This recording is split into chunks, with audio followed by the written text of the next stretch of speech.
Imagine 4 million years ago, long before the pyramids, before writing, even before modern humans were born. A harsh, desolate, and mysterious world. But from the barren, ancient soil and hidden swamps, traces of life emerged, and slowly changed everything. What really happened back then? Were early humans simply primitive creatures living a meager existence?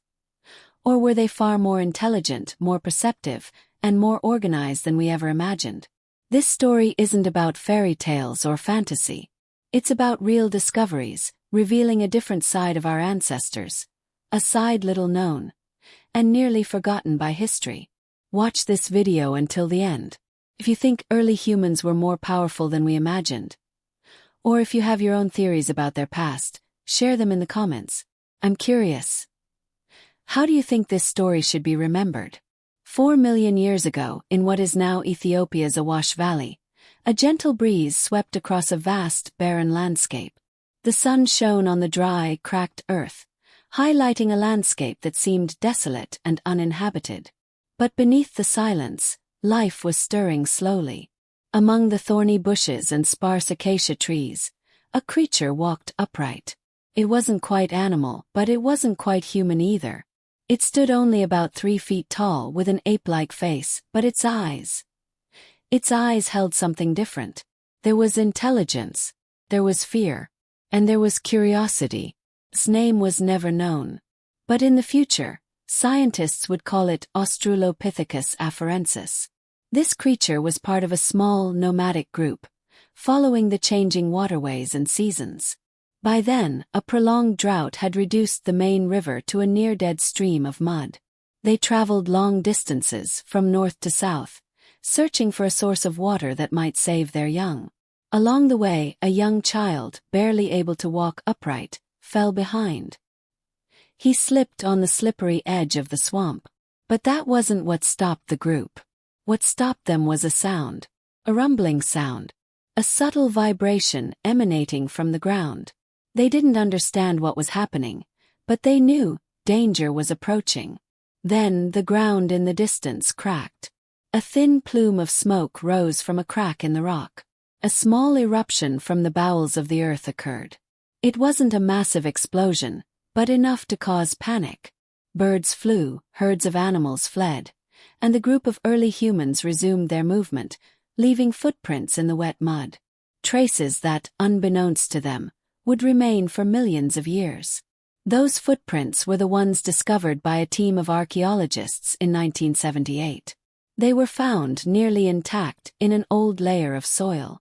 A pair of adult tracks, and a pair of smaller tracks beside them.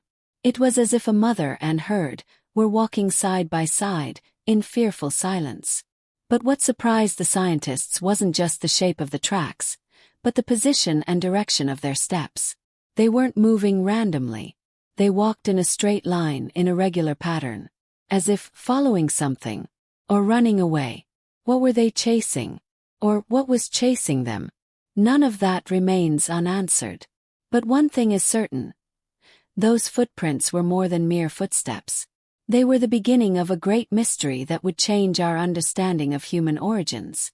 Several kilometers from the footprints, dense forests still dominated the ancient landscape. The sound of rustling leaves, the chirping of small birds, and the cries of primates could be heard faintly through the trees. This was where another group lived. They didn't move on like the others. They survived. They developed deeper patterns of life. Under the canopy of large trees, an old male sat silently. His skin was dark, sunburned, and his eyes stared far away, watching the movement of shadows in the distance. He wasn't a leader by strength, but by experience. He was the first to teach his group how to use stones not just as weapons but as tools. Stones with pointed edges, deliberately shaped. Not shaped naturally by rivers or time, but by small hands that knew what they wanted to create. A tool for stripping tree bark, for crushing seeds, or cutting the flesh of dead animals. They weren't simply gatherers. They were observers. They waited for packs of predators like saber-tooths or ancient hyenas to hunt, then approached the remains of their prey after the predators had left. From there they learned. They studied wounds. They recognized the scent of blood. They knew which meat was edible and which was poisonous. But what was most astonishing was their nighttime habits. As soon as the sun set, the group gathered in a circle. They had no fire, but they had a way of defending themselves. The children slept in the center, the females lined up around the perimeter, and the males guarded the outer ring. A protective formation not taught by nature, but rather born of love and fear of loss. One night the sky was overcast.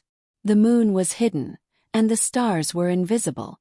That was when a strange sound came from behind the bushes. Soft stomp, heavy breathing. Something was approaching. The old leader stood slowly. He grabbed the sharp stone he had been sharpening since the afternoon. Everyone in the forest knew that night belonged to predators. But this time, the creature that came wasn't a tiger, nor a wild dog.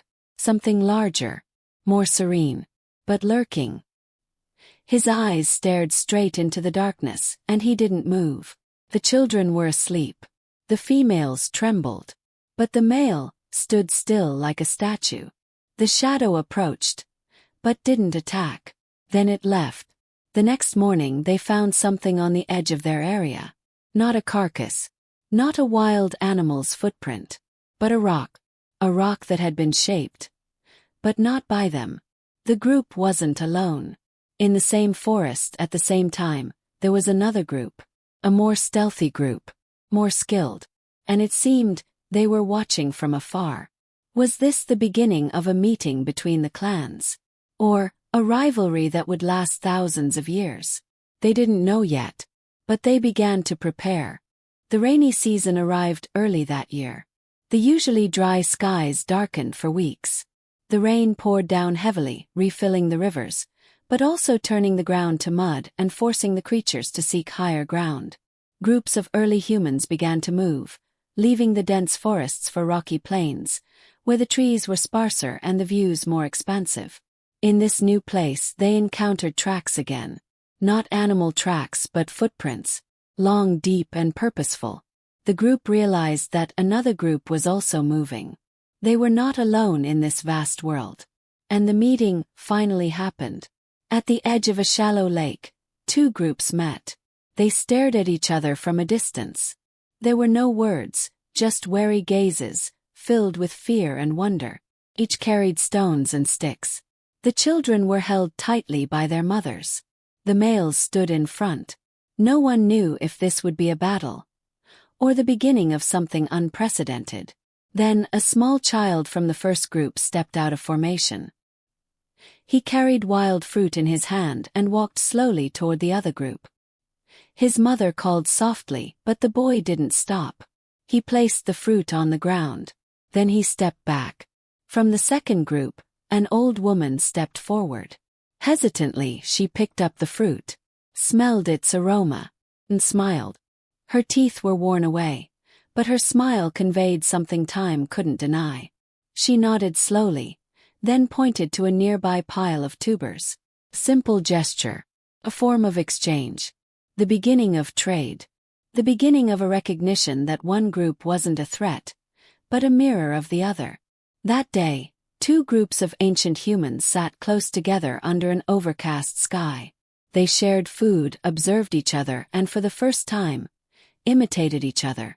Hand gestures, the way they held stones, even short sounds that might have been the beginnings of language. They began to learn from each other, learning that there were more ways to live, and more things to cherish.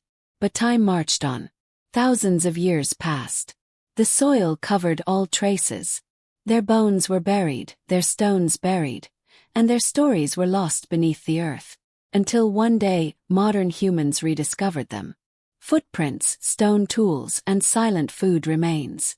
But of all these discoveries, it wasn't the tools or the bones that were most surprising, but the patterns. Patterns of life. Patterns of protection.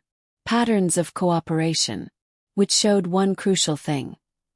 That 4 million years ago, early humans didn't just survive. They chose. They felt. They bonded. And they left a legacy. Invisible to the eye, but alive within all of us.